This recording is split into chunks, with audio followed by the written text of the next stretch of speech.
Mangrol નગરપાલિકાનો ward number 2 નો સદસ્ય છું। પાણીની પાઇપલાઇન જે 4 હિટાચીથી ખોદવામાં આવે છે, જેની વારંવાર રજૂઆત કરી છે બંધ કરવાની, બંધ નથી કરતા અને ઉગ્ર થઈ અને અમારી સાથે સદસ્ય સાથે ગમે એવું વર્તન કરી અને કામ ચાલુ રાખે છે, જેના કારણે માંગરોળના વાહનો જે એમ્બ્યુલન્સ છે, રિક્ષાઓ છે, 4 વ્હીલો છે, એ આખા વિલો ગઈ ગયા ત્યાં સુધીનું ખોદીને નીકળી જાય છે। જે અમારું કામ છે એ ભૂગર્ભ ગટર સાથે કરવાનું હતું, છતાંય ધરાર દાદાગીરી કરી અને એ લોકો ચાલુ રાખે છે। આજે અમારા માંગરોળની અંદર સરકારી દવાખાના જે મુખ્ય હૃદયસમો રોડ છે કે જેની ઉપર એમ્બ્યુલન્સ અવારનવાર નીકળે છે દર્દીઓને લઈને, અને આ જે પાણીની લાઈનો નાખે છે જ્યુડીસી વાળા, એ મન પડે એવી રીતના ખોદકામ કરી અને પોતાની મનસ્વી રીતે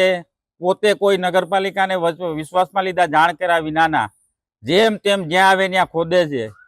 અમારા હાલ એક વરસાદના કારણે અત્યારની વાહનો, એમ્બ્યુલન્સો, બસો, સ્કૂલ બસો 2-2 ફૂટ ખાડામાં પડી જાય છે।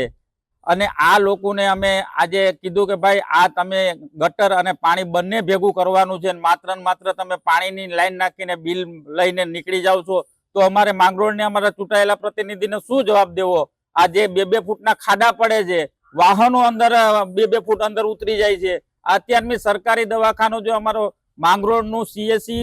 આખા તાલુકાનું જે મુખ્ય સરકારી દવાખાનું છે તેની અંદર અમારા એમ્બ્યુલન્સના વાહનો 24 કલાક નીકળે છે, અને ત્યાં અત્યારની ખોદકામ ચાલુ થયું છે તે અમે નગરપાલિકાના બધા સદસ્યો સાથે મળી અને તે રૂકાવટ કરી છે કે ભાઈ તમારી પાસે કોઈ પણ જાતના કાગળ આધાર પુરાવો હોય તો અમને રજૂ કરી અને તમે કામ ચાલુ કરો। આ ગટર અને પાણી બંને ભેગું છે, માત્ર ને માત્ર તમે આ પાણીની લાઈન નાખી અને અમારું આખું માંગરોળ ખોદકામ કરી નાખ્યું, તો બે ભેગું શા માટે નથી કરતા? જેથી કરીને અમે માંગરોળની પ્રજાજનો વતી અમારો વિરોધ છે કે બંને ભેગું કામ થાય તો જ કરો, નહીતર માત્ર ને માત્ર પાણીની લાઈન નાખી અને 2-2 ફૂટ ખાડા મૂકીને અત્યારે અમારે ચૂંટાયેલા લોકો શું પ્રજાને જવાબ દેવો એ એક પ્રશ્ન જ છે।